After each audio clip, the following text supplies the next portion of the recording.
Brian, naturally disappointed to lose the game here tonight. Does that just reinforce for you just how big a job you have? Well, we always knew it was going to be a massive job, and it was never going to be easy. I mean, you look at my first 7 games in charge. There's 5 away games, and 2 of them at home, and the first one is Chelsea at home. So, there was nobody more so assured that it's going to be a tough job than me. And however, we've come in here believing that we can do the job and keep the football club in the Premiership, and that's what we'll do. The Premiership is a very cruel place to be at times, and tonight's no exception. You look at the first 15 minutes, we've lost 2 players.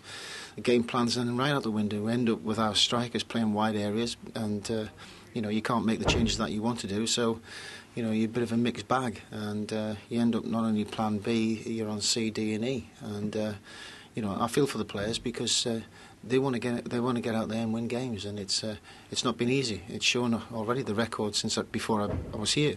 They haven't won away from home, and so mentally it's a tough order for them. But we're getting closer. I mean, they're not looking like they're going to concede every 5 minutes and a bag of goals. We've been working a lot better defensively, looking a lot more solid. However, this was a game that we needed to at least get a result out of, because it would have kept us in a firm position and kept Bolton below us. But this is a fine line between winning and losing, and just switch off on one moment, which we did. The fullback got done, and of course you stand back for a second, and the ball's in the back of your net, and that's the difference between the sides today. In many ways, it's very difficult for you to come in at this point in the season. You have precious little time to work in the transfer window, but what can you do with the resources that are available in the next 6 days? Well, you're right. I mean, the one thing that the players need is support, and and I'm here to support them as much as I possibly can, and that means we'll work diligently over the next few days to try and secure a few players to support the team, because we need that.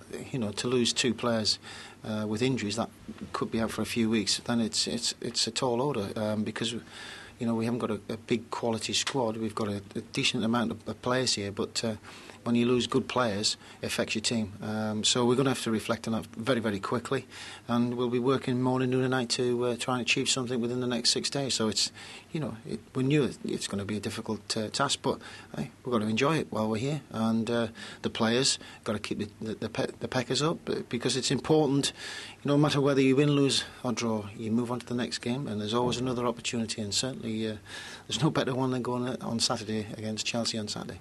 You mentioned about the 2 injuries in the first quarter of an hour or so. How are McCann and Alexander now? Well, that's this $6 million question. We're a bit unsure about that, other than to say they're not good injuries at the moment. We'll assess it. McCann's done his knee, and the skipper's obviously done his calf, so those changes were done very quickly. The good thing is we've got Bikey back from international duty, so that's another plus of quality that's coming back into the side. Will he be back for Saturday? Yeah, he'll be back for Saturday. Yeah, I've spoke to him on the phone this morning, so we know that he's at least going to be here for the weekend. That's great news for us, because we need all the quality we can at this moment in time. You talk about reinforcements. How close are you to securing anybody? Well, as I said, we've been working diligently over the last few days. We've had to make some brutal decisions because of the fact that we've had such a short period of time to do it. But we're very hopeful that we can secure a good couple of players before that window shuts.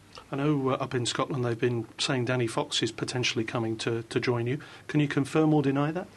I'm not here to talk about any such transfers at the moment until we actually get anybody in and they get them signed. Then you'll know.